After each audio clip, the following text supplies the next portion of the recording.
In the next interview, I speak with Florian Kolb, the Managing Director of Innovation and Investments at innogy, a subsidiary of RWE, a company that was founded in Germany around the same time that Thomas Edison brought electricity to New York around the turn of the century. Florian and I chat about how innogy came to Palo Alto 4 years ago to secure new technologies and what the venture firm is doing to maintain a competitive edge in a decentralized world. Globally, what are the energy needs in the regions where you invest? Can you tell us, like globally speaking, what do you see going on with energy, whether that's Europe, Asia? Yeah. So the reason why after 110 years we need innovation is what's happening right now across the globe, in the US, in Europe, in Asia, is a move from a very central energy system, very centralized energy system where you have huge factories that produce a lot of electrons that are connected to thick cables that then ship the electrons via cables that are getting smaller and smaller as when you come to the end customer and then sell them to end customers. That's the old model. This is shifting rapidly to a decentral model where you have renewable generation on rooftops or community solar or industrial scale solar or wind farms that are just everywhere. Now this old model doesn't work anymore. And I think you can, on the distribution side, so electricity grids, this is like you have a one-way street and everybody knows it's a one-way street. And out of a sudden you have two-way traffic. So because in the electricity case, the electrons, they don't go only from A to B, but now they also go from B to A and from B to D. And so that has changed the landscape dramatically. And it's a big challenge. Now the next mega trend and also challenge for this industry will be e-mobility, electric cars. Driving an electric car is great, but you need to charge it. So where are the electrons coming from? Well, the electrons come from the energy system. And the amount of additional load that is put on the local infrastructure via electric cars is very significant. So now the question is, how can we enable e-mobility that people can charge the cars when they want to charge them and when they need to charge them without producing massive problems, blackouts, hardware blowing up, which by the way happens already.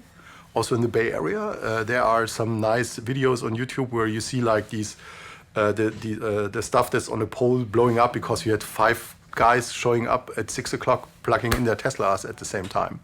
That's a very visible example of the problem. And you have e-mobility push in China, you have it in Europe, also in the US. Customers will demand these cars. And the system has to somehow deal with that. And that's great for innovators because it provides global opportunities. And if you look also to the startups from the Bay Area that are trying to develop software-based solutions for some of these problems, then they almost all of them have a global ambition. Because the technical challenges and also the infrastructure challenges are pretty much the same around the world. Because electrical systems are designed in a very similar way around the world. It's not like, people in Japan doing their system in a completely different way than in the US or in Europe. The principle is always the same. Florian and I discuss some of the issues that energy companies face due to massive amounts of fragmented data that is being generated now, and why data interoperability is essential for the future. How is data informing energy infrastructure? Can you give us a few examples? Sure. So, that's why we came up with the idea of data-driven business models, because if you look to energy systems, they are very data-rich. There's a lot of data coming from the hardware in the field. So just picture a wind farm. Each of these wind turbines has hundreds of sensors that produce massive amounts of data. Then you have grids. You have a lot of sensors in the grids these days. They produce a lot of data. Then you have consumers that have connected devices in their homes or a car that is connected. If you have a Tesla, it produces data all the time, what you're doing, where you're going, when you're charging. So there's a massive amount of data that is produced by the system. Today, there's really no very easy accessibility of this data, end-to-end management of the data, because you have different value chains with sometimes different owners of different segments of the value chain. So it's a very fragmented data space.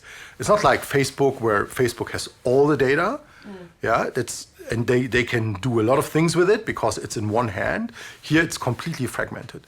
So the interoperability technology from Intertrust is very helpful to break up the silos in a way that people feel comfortable with the silos being broken up, because you need to share data with others, but you need to ensure that you still keep the ownership.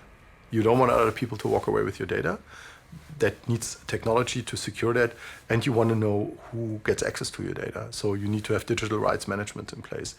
Now, the reason why we invested is because they are very knowledgeable and very capable of enabling the monetization of digital assets. They have proven that in other verticals like entertainment media.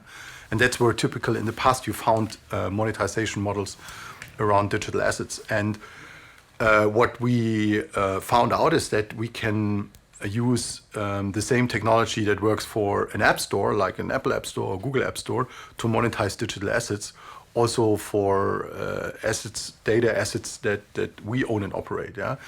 So things like data interoperability, trusted data management, secure data management are things that are very important for us because we operate critical infrastructure, or we own customer-related data assets which need to be protected. But in order to unlock the value that is in the data, you need to have these technologies in place. So that has developed very, very nicely. I think it's the biggest success story that our company has. Why? Because we took the technology, we incubated the technology around the energy vertical, which is where we come in, where we have certain expertise. And then out of that, we developed new products, which we tested with customers, of course, and turned that in some cases into new business. What will IoT connections do for the energy space? What are you most excited about here? Yeah, I'm most excited about that we get more data and more connectivity. So let's say in the old world, you had a TV, you had a fridge, you had an oven, you had appliances that were not connected. In the future, they will be connected because the device manufacturers simply connect everything. I was at CES, there is a connected toilet, there's a connected bath tube, everything is connected. And it will take time before these things will penetrate the homes, but it will come because it will just be a built-in feature. So this means you get more and more information about usage of energy. And that's what we are interested in. We don't try to socially profile people. For example, what they watch on the television, that's relevant for other people, not for us. We would like to know, when do people use electricity? Because with that information, we can help stabilize the energy system, which is under this enormous amount of pressure because of this shift from a central to a decentral system. And I think the biggest lever is with cars, with electric cars, yeah, because they demand the most load. So in this transformation, this explosion of IoT sensors and also IoT data, I think will at the end help us to have hopefully a more reliable, a cheaper, more efficient, a better energy system in the future.